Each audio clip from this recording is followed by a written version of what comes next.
1, 2, 3. But it's only natural for me to love you. Mother Nature at her best, like the bee makes the honey, like the bird builds a nest. But there's a rhythm to my feeling, like the seasons, sun and rain. It's an endless fascination, always changing, always. It's only natural for me to follow when you lead me with your walk. It's my innate instinctive tender tendencies to keep smiling when you talk. But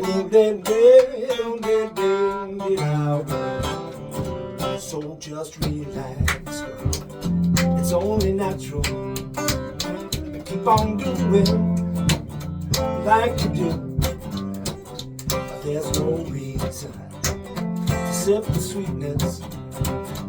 It just feels so right loving you. It's only natural for me to follow when you lead me with your walk. It's my innate instinct, tender tendencies to keep smiling when you talk.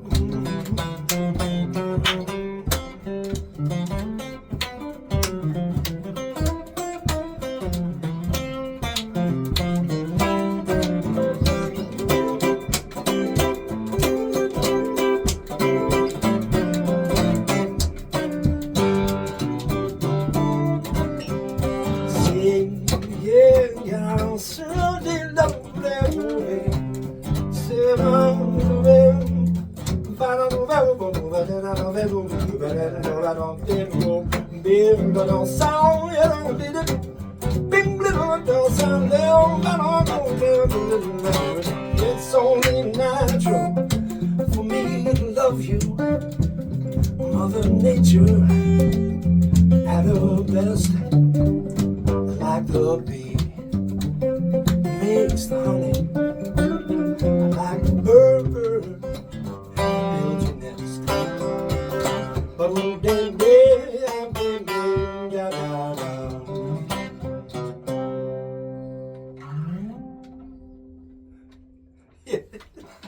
yeah, that was sweet. Whoa. Man. That was sweet. Yeah, man, killing solo. Huh? Solo. Oh, thanks. Yeah, you too, man. Yeah, it's great. That was fun. It's so hot in here, I'm sorry. Oh, no. It feels good. Yeah. Yeah, you want to do the other one? Sure, man, I'd love to. That was a blast. Yeah, that was fun. I don't know this artist, man. Oh, man, you got to check Is it that out. Al Anderson, the one that Al also Anderson. played it? Yeah, he's a guitarist, singer. This is from an album called, I'll send it to you. I'll send files. I don't think you can hardly get it. Yeah. Every tune It's killing. is killing, and it's like a mix. It could be like Texas swing, like this kind of a thing. This, which is more of like a standard kind of a vibe. Yeah.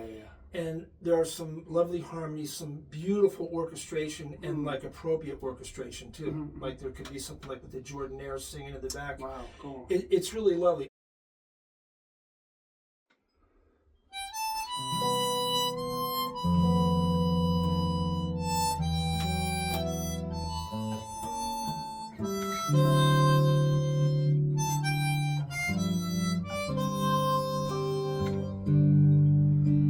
Smile on my face, for the state of grace. Even though my wounded heart is about to break, for all the reasons I don't believe, love make a fool of me. For the place place my head goes in the sweet afterglow. Just before the hurt sets in and I'm all alone, you're just exactly what I don't need. Love, make a fool of me. Get me all wrapped up in words I long to hear. Let them whisper in the air. Let them all go up in smoke and slowly disappear. Go against my will for the sake of the thrill. Go ahead and have your fun. Oh, I know you will. Do me one favor before you leave. Love, make a fool of me.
Get me all wrapped up in words I long to hear. Let them whisper in the air. Let them all go up in smoke and slowly disappear. Go against my will for the sake of the thrill. Go ahead, go ahead, go ahead. Go ahead and have your fun. Oh, baby, I know you will.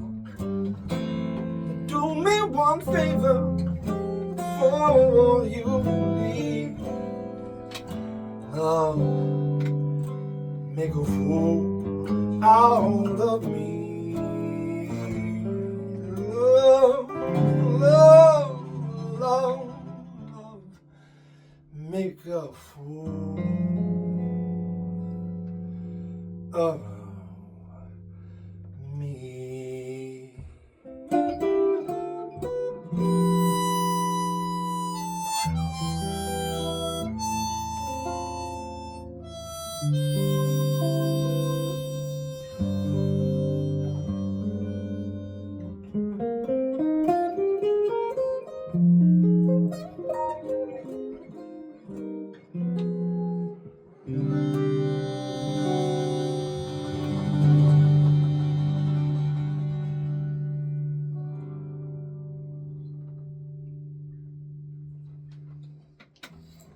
Yeah, That felt great, man. yeah, there's some beautiful. Yeah, there's a lot of beautiful stuff. You know. Yeah.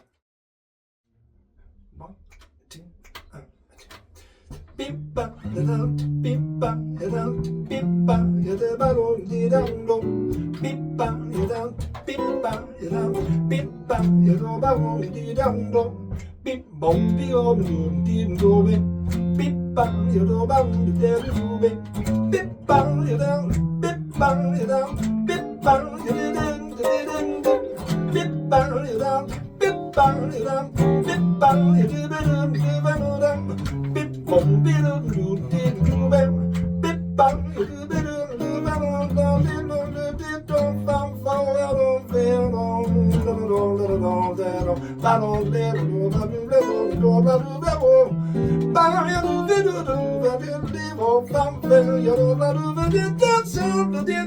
Yeah,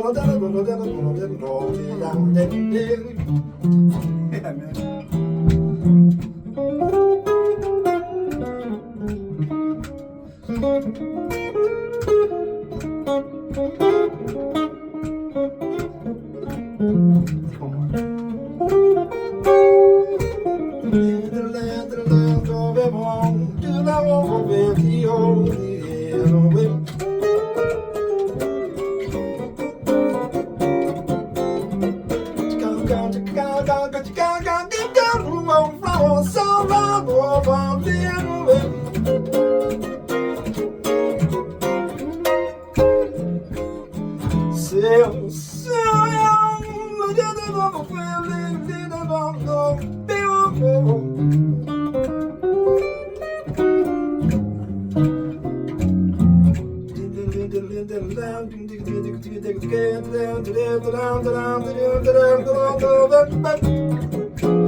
Yeah, that was fun.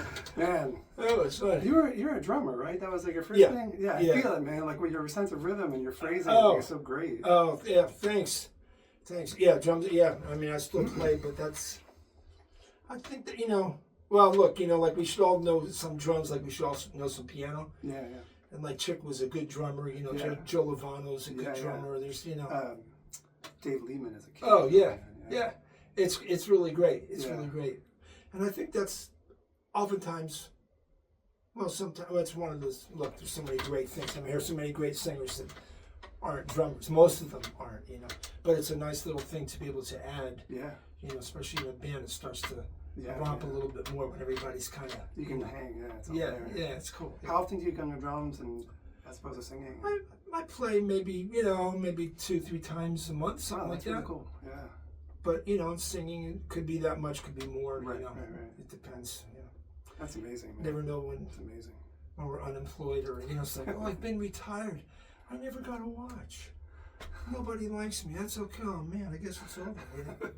Then the phone is like, oh man, gee, thanks so much. I think we all go through that. I ups think and we all, downs. That's the truth. Especially in this part of my life, it's very seasonal. Like summer gets kind of slow for me, and the winter and the fall and whatnot is really busy.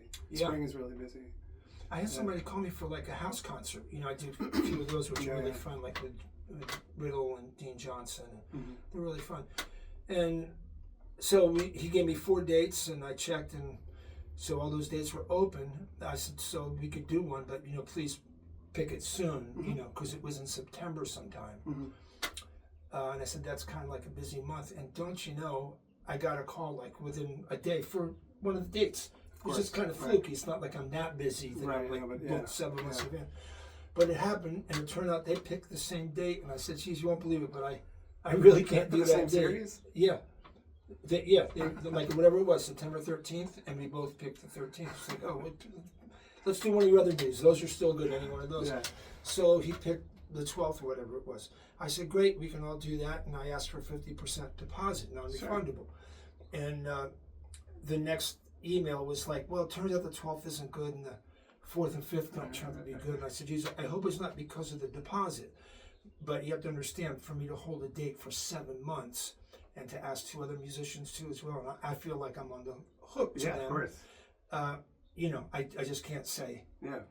You gotta, if it was 2 weeks away, a month away, it'd be a little different. I'd ask for a whole lot less. Yeah. But that's Smart. too I long. mean, you're gonna get called. Yeah. Yeah. He said, well, can we can we, if that becomes a problem, like we can't do that, can we apply it to something else? I said, well, no, because we could be chasing that. All the while, I'm losing gigs on that to accommodate you, you know, and so, no, I need the actual money in my pocket, so I could tell the guys, like, here, we at least got half. I know we lost those other gigs, but we got something for it. So he said, well, okay, you know, I said maybe in 26 we could do something, and, you know, I work with this other band. They're usually kind of looser on that, and there's always a comparison, right? Yeah, I said, look, nothing. Look, this is all good. It's all good. Honest to God, it's all good. But you know, like one of the bottom lines is, we wouldn't know each other if we fell over each other. So I have no history with you, and I'm not saying there's anything to worry about at all. Yeah. But you know, you're an unknown commodity, and I just got to protect myself. That's all. You know. Totally reasonable. So, and I gave what I thought was a fair price for that stuff. Yeah. So it's such a trip trying to like to navigate that stuff. It is. It is, and some people don't make the. I'm probably guilty of it too. I think that happens sometimes. Like shit that you're bugged about. It's like, wait, I'm guilty of that too. Mm-hmm. I wouldn't be guilty of that particular thing, but there's other things that pop up, and I think sometimes people with musicians, though I think by and large it's true, at least in my life, that I would do this no matter what. I have no choice in the matter. It's what I gravitated to at like age 6, and this I'm in for the pound, you know. And I've done many gigs where I've started to leave the gig and never got paid. And so I said, Paul, you forgot to get the check. I was like, oh shit, I know. Because you're thinking like, man, that solo you took on some other time, fuck, that was great. You know, I loved your thing, you know. And you know, you're all happy, life is great. It's like, oh yeah, I forgot all about the money. You know? So there is something, I think, in my experience, when people say, oh, musicians, you know, they just do it because they love it. You know, it's like, well, that's true. But I do have a house, I have kids in college. I mean, like, I'm an adult, you know. I have a car. I like to eat, you know, so there is a tariff like anything else, you know, like, and when you come to fix my, you know, my sink, I don't say, hey man, while you're here, can you take a look at my refrigerator too, like for the same price, like, you know, well, this is fun for you, isn't it? You know, yeah, it is fun, but you know, so some of that stuff gets really, it's like a spectrum of that sort of response sometimes. Like just a little bit to like a lot, you know. Yeah. So true. I remember this on the opposite end of that spectrum. I remember, he told me this story once where he was, I think it was him, he was at Smalls, and he was playing with his trio, and somebody came up and who worked for who was like a personal manager for this big like software like zillionaire, you know, and said, hey, they're having a house concert and they'd love for you to play. You know, I can tell that he would love your music and he loves jazz. You know, would you be interested in playing a house concert at my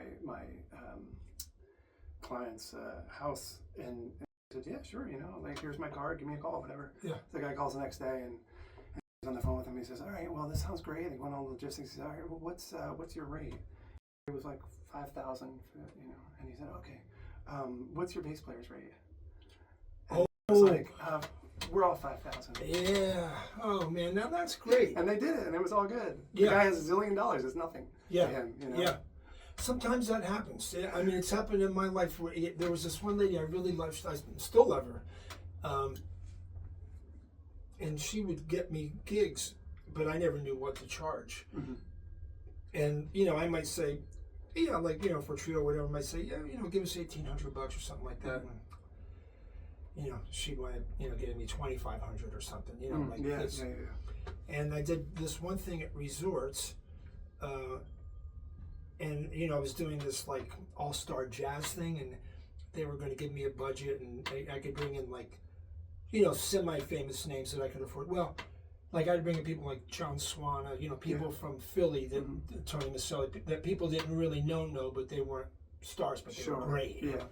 And then once a month, I could bring in somebody like Bucky Pizzarelli or Ken Poplowski, who were great, you know, fantastic, but they weren't in that thousands of dollars. They were much, and I'd done some recording with Bucky too. So wow, man, right on. Yeah, so when I went in, and the entertainment director was nice, and they were going to give me a booth, like people could sell their CDs, and I had it that I could put people's names up in lights like they were just like the other people would. And you know, he passed it, Sonny Troy.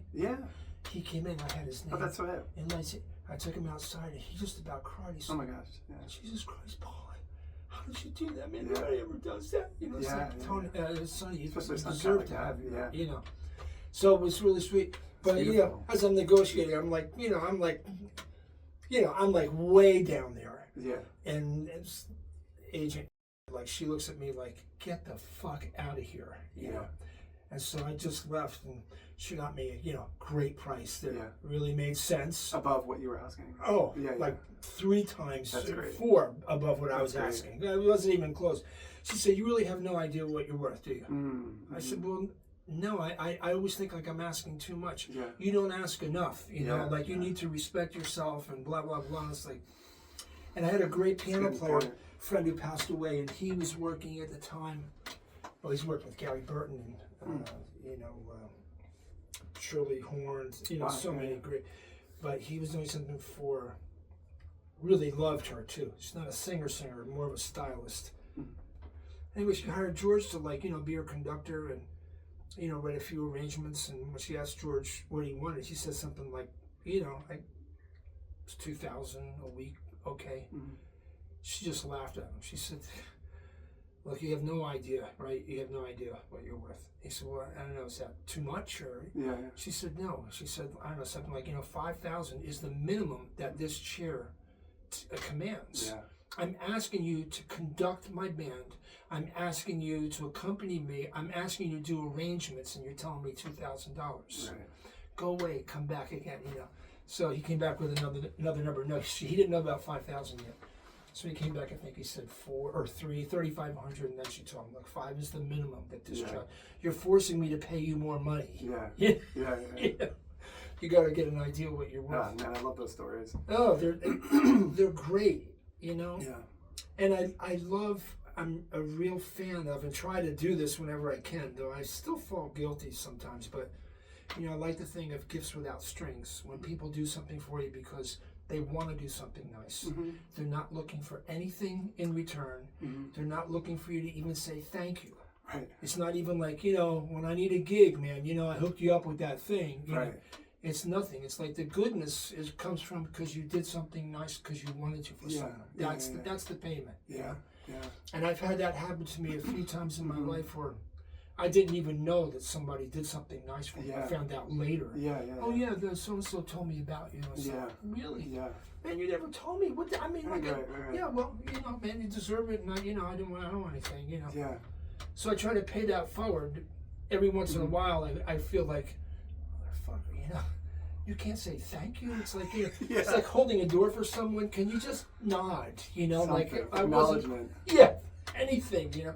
And then come on, man. It's in the gift. Like it's not in the. So I catch. Oh, I know. It was a couple weeks ago on a gig. Oh, and somebody came up. Josh Richmond was playing piano. It might have been. Oh, and Madison Rest. And I love playing that. And they asked Josh if we could do Happy Birthday to his wife. And I told Josh, I don't want to do that because if I do that, it opens a door, and I wind up getting anniversary requests and, hey, can you do this song, that song? I don't want to piss people off. It's just like, this is what we do. But I'll go sing Happy Birthday at her table for her. Okay, So I went over with my harmonica, and I sang Happy Birthday. It was, it was really touching, everything. And she loved it. And I think they said thank you, But it wasn't like, oh, man, here's like $20 or, here's $100, but whatever. There wasn't anything like that. And I told Josh, I said, man, can you believe it? Like, there wasn't even a nod of acceptance. I thought that was a nice thing to do. He said, well, it was a mitzvah, like that. I said, man, I always talk about this all the time. Man, yes, the gift was in doing, that's, forget me. I forget I said that, That's really the... Well, it's just such a thankless profession most of the time. So sometimes really, like having some feedback that acknowledges your work. Or thoughtfulness that you're putting into things is really nice. It's like, if you and I were doing a duet together and, we got a gig at some bar or restaurant, and it wasn't like people weren't paying it to hear us. We were just there as window dressing. Nobody even knew that we were going to be there. Right. We're coming in for dinner, we're playing nice tunes and stuff. Sure. I don't give a shit that people are talking through it. Or, right. You know, you didn't even The know we were going to be here. And you come in with your boys to have a, you know, celebration before your wedding or whatever. Yeah, man, you know, you get another drink. And it's like, yeah, do your thing, man. Yeah. But if you're paying, then I'm going to probably say something in a nice way. Just to be mindful. You know? Yeah.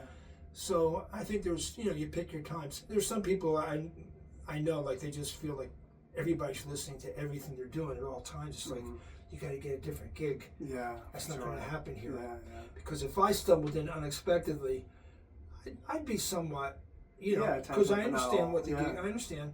But if I came in with like 5 or 6 guys and we were all getting ready to get jacked up, because, you know, we're not going to ruin this moment because he's getting married, man. Like, we've got like 30 years history together, you know, yes, it's. Yeah, it depends, right? Yeah. Where you get on a gig, I remember doing this one thing, I think it was at Deerhead, and I was doing like all my, you know, I was doing like a lot of originals, and some of the stuff was really, you know, I thought, you know, it's good. I mean, some of it was really touching and poignant, some of it was political and all this stuff. Yeah. But also mixed in with a lot of standards. And when we got done, I think this was like right after COVID. And my quartet, we only got a chance to play once a month in New York at this place called Soapbox Gallery. Oh yeah, I've heard of this. So we'd go once a month. There's no chance to rehearse. None of this shit worked in that jam, Kazam, whatever. None. It was always too loud. So we'd get there and we'd rehearse just a little bit, and then we'd play, you know. And it was our, you know, we got to play like for 1 hour a month together as a group, you know. Because I know when COVID started, I felt like, well, you know, I mean, basically, we all just sit and practice at self-actualization, and I'll be cool with this. Yeah. You know, and then after like a month, it was like, is there an ending date for this? You know, like, this isn't good. Am I done? When am I ever going to interact with people? Like, are we going to make music together? Oh, fuck, you know. It was terrible, man. So we so appreciated this time together. And then when it opened up just a little bit, the first gig I had back, I think, was at Deerhead. And it's usually like, you know, like an hour, 70-minute sets, whatever. Well, we played for about 2.5 hours. Wow. And we didn't even know. And usually my back will say, hey, it's an hour. Yeah, you know? We just played and played. It was just so beautiful to play, you know. And we get done, and Jenny, God rest his soul, he came up and he said, hey, man, you know, you guys played for 2.5 hours. It was like, what? Wow. And we're all like, we played for 2.5, oh my God, you know?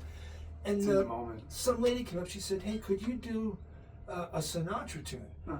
I said, well, I'm certain I did, you know, at least 5 Sinatra tunes in the past 5 hours. He only did every song ever written. Right. So I'm sure we hit some. Well, it'd be for my husband, you know, for his anniversary. I said, well, that sounds nice. So I was thinking, you know, bitch, are you going to tip us anything? Like, we just played 2.5 hours. You're asking me to stay back on stage, and I've already done Sinatra tunes in a different way, but is there anything like kind of registering with you? Like you're asking somebody to, like, you know, do something extra? Yeah, that you don't know, that it's a sort of like this assumption, like you're a jukebox. You're just a jukebox. I hate that. Yeah, it's not great. I hate that. Yeah. And, you know, and if you're anywhere near proficient in what you do, it's like you got to hear the difference between what this band is doing and what you hear at your high school. Right. And I was a high school student, and it's all relative. I'm still a high school student compared to, you know, Mozart and all these other things. It's all relative. Yeah. But this is a professional band. Yeah. This, you know, because people say, oh, I used to play drums. You know, that's great. Did you ever do it as a living? I play guitar. Yeah. Have you ever tried to make a living out of it? Have you ever sat in a room for 10 hours trying to get a piece together? No. You play, and I'm glad for that. I wish everybody on the planet played an instrument. Yeah. It would be a different world. Maybe we could all jam, and, you know, God, that would be tremendous. Yeah. But when you compare, like, we're not doing the same thing. Yeah, it's not. You know? Yeah. It's good to remember that. I forget that often. Trying to survive doing the gig as a sideman or whatever is tough. And it's always challenging, and you always got, you know, you're only as good as your last 8 bars is what I think. So you got it can't be like, oh yeah, I played with Matt. He's okay. It's like, when did you play with him? He was like 16. Well, you know, he's grown a lot since then, you know. But some of us, we think only that person, like, at the, you know, in the other stages. And then if you try to survive as an artist forget about it, man. It's fucking hard. Yeah. If you got your tunes and you want to go out with a band and get gigs under your name, it's real that's hard. fucking hard. So don't tell me, yeah, I used to play guitar. It's like, good. You know? Yeah, man. Yeah, man. I still wouldn't trade it for anything. I mean, Sure. I'm not, I don't whine about it at all. And I appreciate what it's, when I was, I'm talking way too much, but when I was a kid, I guess when I was like, you know, like, I guess 20 or something, like I went to New York and I was like the demo king. I played on everybody's shit. I played on everything I possibly could, you know? Man. And I had a lot to learn. I found myself on some records like with Ron Carter and Joe Farrell, you know? Man. Not their records. They didn't call me. It's just that we happened to be together. Yeah. I'd be like, holy shit, man. Yeah. Like, I just finished listening to Joe Heavies. Farrell, like, you know, Ron Carter. I'm like, man, you know. Oh, yeah, I'll tell you one real quick thing about Ron. This gig we were doing, it was freezing. It was at Radio City Plaza Sound upstairs. Okay, yeah. And it was freezing. I was freezing to the core. But, man, I'm Playing not, drums? Yeah. I'm not saying anything, man. I'm just glad to be there, you know. I'm just going to do my shit and try to read everything right and blah, blah, blah. And Ron is like, you know, he's tuned up. He's worried about his intonation, talking about tunes and approach and everything. And just like, you know, I learned so much on that session. It's about being a professional, you know. Like when you take a gig, bring your shit. Because there's 5,000 other people that want to do that gig. Yeah. And you're only good by what you did. When somebody looks at that, you know, that's what you're judged on. It's like, you know, I heard him on that. He looked like he was fucking bored. He played like shit. He was out of tune like he didn't care. No, you know. So it was freezing, and I wasn't going to say anything. And Ron had recorded there with Miles. He had done a few records there. And so Ron asked if the owner could we turn the heat up. I was like, oh, okay. Thank God, yeah. And the owner said, well, I've never really had that complaint before. And Ron said, now Ron had no ego here. Yeah. It wasn't like, what am I doing with this like 19-year-old kid on drums and, you know, blah, blah, blah. He said, well, you know, when I recorded here with Miles, we never seemed to have a problem getting the heat up. And I thought, yes. And like he dropped the Miles card, you know, it's like, fuck, you know, thank God. I can't say a word, but man, I was like blown, you know, like if shit isn't bad enough, you know. Yeah, and he said something and he came on? Yeah, he came, oh yeah, he came on, yeah. It's like, you know, I'm not fucking around now, you know, like, you know, I'm not like the, you know, I need some heat. Oh, man. What is the problem? You know, it's like 60-something. What's the problem? Yeah, it's the big deal.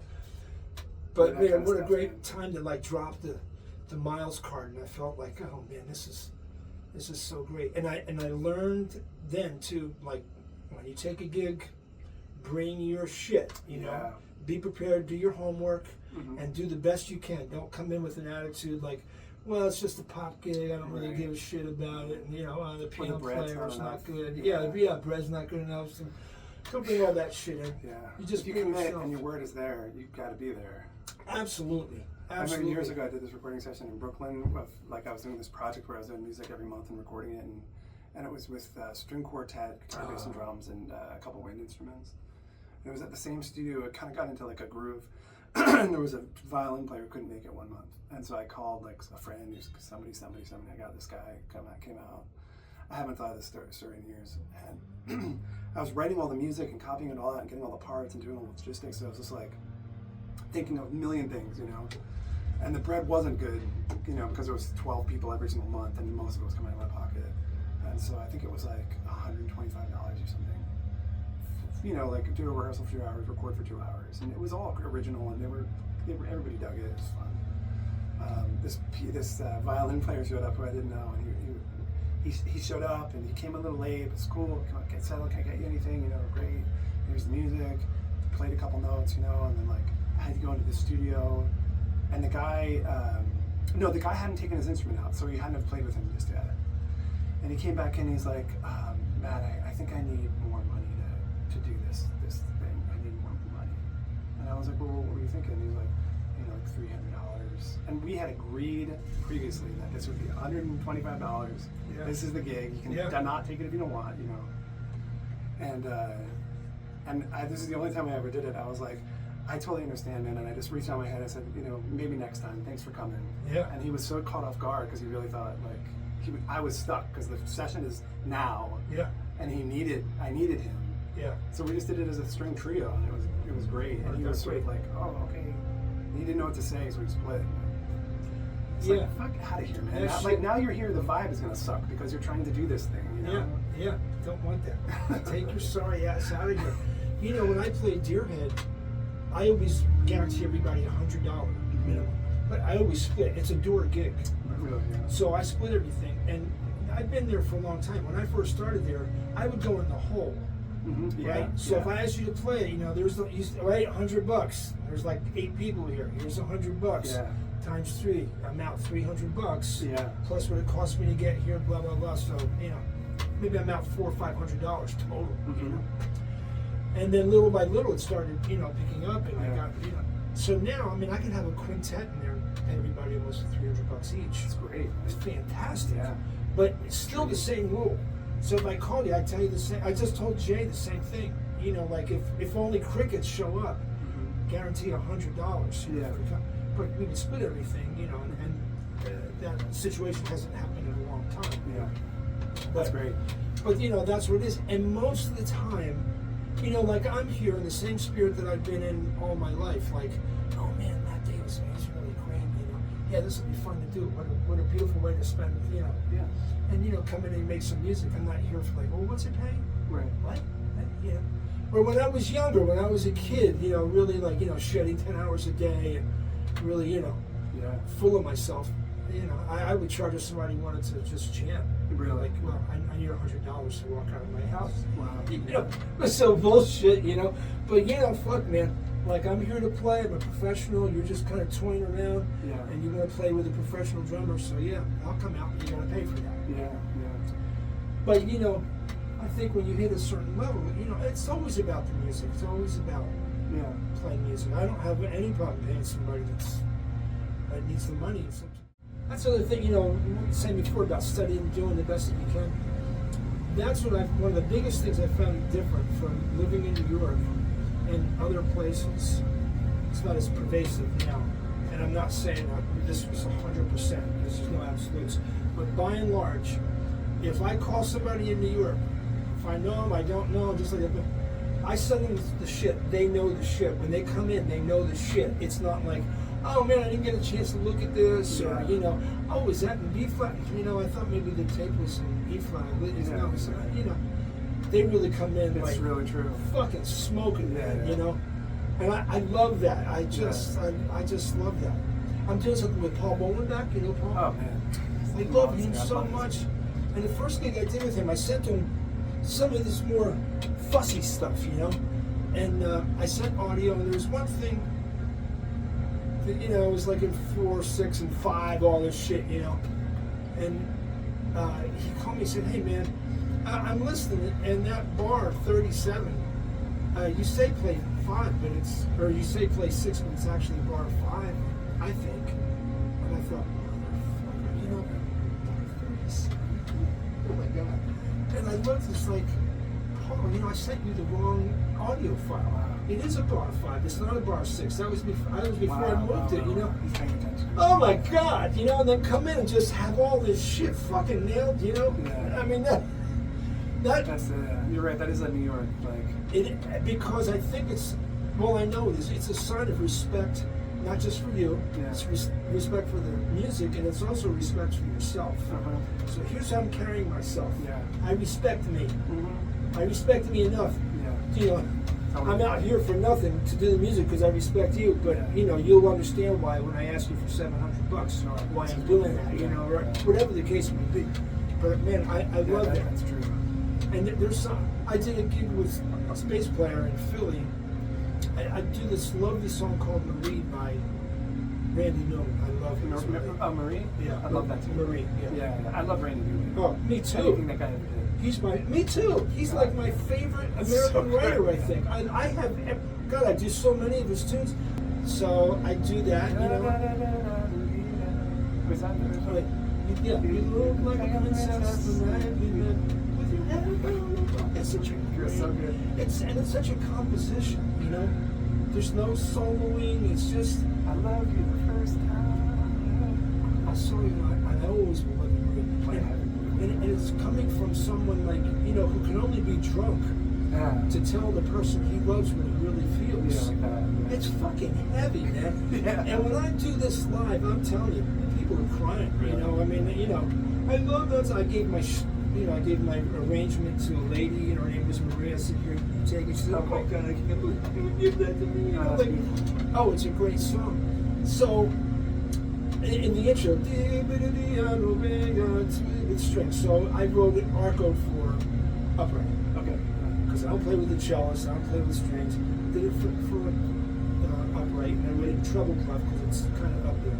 Now Martin Wind, Boris Kozlov, those motherfuckers. Boris Kozlov will play flute parts, which he's done on one of my gigs. I hear these flute parts that I've written now for some other tune, and he'd be close like, Jesus Christ, man, like, yeah, that guy's nuts. Holy shit, you know? So I sent the bass player a version that I did with Martin Wind. It's like beautiful. It's like the chart. It's an easy chart. It's really just a record. It's a transcription of a record. And so I get to this. It was in Princeton. It was a gig with Jim Riddle and this bass player. And I hear him playing this, like in some weird key and wrong notes. And so I thought, well, he's just joking around, you know. Yeah, he's just joking around. Is that Philly bass player? Yeah, but I'm not going to say I names. probably know him. Oh, you definitely know him. And then I hear it again, and it's like, and Jim's looking at me like, what's going on? And so I said, man, are you kidding, right? He said, no, that's exactly what you have on the paper. So bing, it puts me in this like totally. Oh, man. So now you're telling me you don't respect me. Yeah. You never fucking looked at the music. You never. I sent it to you with Martin Wind, so you never. Because it's written in treble clef. You're playing in bass clef. You never fucking even looked at it. You know. Do you do this like for? And all these, do they get like your best effort, and I'm so lucky to get your fucking bullshit, you know? Yeah. I was so fucking pissed. That's enraging. And this is a great fucking piece of music, you know, and you pride yourself on your arco. It's like, man, this is right up your, go ahead, man, fucking tear that up, make it cry. Man, I was so fucking pissed, you know, and Jim's just like, man, I don't get it, you know, it's like, you know. I mean, because Jim's another one, man. Like, you know. Yeah, he's not messing around. He's not messing around. He's going to bring his A game. And it is my last little story, but I did this arrangement of All the Way. Yeah. And I really went like crazy with the harmonica. You know, I mean, I really like it, but it's a challenge. Yeah.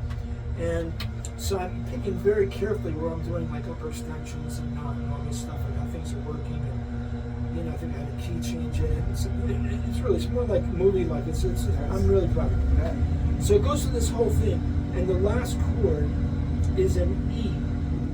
And the reason is just like this whole story has been, I'm saying to you, if you give me half a chance, just half a chance, I will love you all the way. There will be no doubt about my faith in loving you. It's the full shit. Yeah. And the last chord is an E. You know, and it could be octave E's, it could be just the E note. Yeah, okay. Just the E note, but it could be fifth and E. But there's nothing. No colors. I've played it before, man. It's like, you know, you're flat 5, you know, sharp 13, you know, 13, all this shit. And it's like, man, I mean, it says E, right? Why'd you pull that? Well, I think I know what you meant. No, I meant E. That's why it's written. Did you see before where it's all saying flat 5, 13, sharp 11, sharp flat? I mean, like, fuck, man. I wanted an E. Like, you know, you're not listening to the story. The story is, I love you all the way. Bam, man. Yeah, like, there's no doubt. There's no mystery. Sure. I want no mystery. I could write mystery. I'm not writing mystery. Right. Fuck you, man. Like, oh, yeah, I hear what you're going for. No, you don't. You know, Jim plays the first time, sight reads it. You know, it was like, was the pianist the Philly cat? Oh, it happened to me with a couple of different Philly cats, you know. Piano players always want to fill shit in, too. It's always like, not enough. Yeah, I know. And that's something I think, you know, I find a lot of musicians, and that I hate, is that when they come in with an agenda. And I'm sure I probably did that too when I was younger. Like, you know, if I'm 17, I want you to hear the chops I got together on drums and shit. I'm going to stick them in wherever I can, you know. You're not really looking at space and the choice notes and all that stuff, you know. And you know, Jim, you know, the people I play with, they don't have agendas. Yeah. And so, you know, if we were going to do one of these songs or, you know, all me, whatever, they let me tell the story. Like, so here's what I'm looking for. This is the story. They don't look at me like, yeah, but what am I solo? Right. They want to know what's the story, what's, you know, and they're making decisions. Like, is it okay if I lay out a letter B? Yeah. Like, they're making architectural decisions artistic that I love. Yeah. And Jim Riddle, who, to me, you know, he's one of the most exquisite musicians I know. Yeah. Technique-wise, emotionally, feel, you know, he's like the first one to lay out with something. Yeah. Such great taste. Oh my God! And you know, he'll play just what's right, and then you know, and then he'll do something that's really amazing, but it'll never be like arrows. Yeah. Check this out. Yeah. It's just like it comes from the music that just seems appropriate. Yeah. I felt that way with Warren Evans too. Yeah. Because he called me.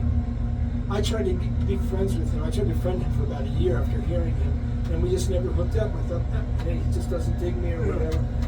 And so I did something at the bitter end, and who calls me but Warren? And no kidding, he says, hey, Paul, this is Warren Evans. I said, yeah, right. You know. He said, no, it's Warren Evans. I said, are you serious, man? I've been trying to hook up with you for like a year. Man, what's happened? He said, would you want to join me at, I want to say South Smoke. I'm doing a thing there. Would you want to join me for Monday night? I said, oh, yeah, man. Are you kidding me? Yeah. Anyone you want, whatever I got, I'm canceling. Absolutely, I'm there. Which one did you want? He said, all of it. Well, every Monday night? Holy shit, man. I'm there. Yeah. I'm there. Oh my God, Warren. Oh my God, you know. And so I went over his house to rehearse. I'm not kidding. We played maybe 4 bars. He said, yeah, this is cool, man. It's, you know, there's no, yeah, leaving for the bandstand. Yeah, it's fine, man. So, I forget what my point was now. Oh, yeah, it was just about taste and stuff, and color. And we did one tune. I forget what the song is. I was trying to remember it. But man, he played the most beautiful, lyrical thing. It was just single notes. It was fucking into my heart for me. It was so beautiful. You know, like a tune before that, he's all angular up and all this shit, man. It's really fucking, you know. Where I'm thinking, I'm going on, I can't be going on this guy's like they're like the fucking shit, you know. It was, you know, I just really respected that, and you know, I know you're the same way. You just love musicians that are that way. That it's about the music. It's not about you. It's not about me. It's about us making this picture together. Yeah. You know, and you know, like on my shit, I write clear charts, but I leave. The charts are amazing. Well, I mean, it's not really a blowing tune, but songs that are, you know, I frame them, but then there's plenty of room for improvisation. That goes, you know, whatever happens. Right. And I love that thing, and I love that thing of being able to make something accessible without someone listening to it like it's a science project or like they don't get it, like you're just pushing the audience away. Like I want to bring you in, and then I want you to hear like this other shit. Yeah. You know, so that you say, wow, you know, I didn't expect that. I really like that. You know, your piano player's really great. You know, your drummer's really great. Or I get into sometimes, you know, pardon me, but just like scatting. People say, I've never liked scatting, but I like you too. Right. It's like, oh, gee, thanks very much. That's great. No, it's telling the stories. Yeah, this was really a lot of fun. It was so fun to play with you. It sounds so great, so inspiring. Oh, you just lovely, man. This was a lovely thing. So let's do it again. Yeah, for sure. I love that.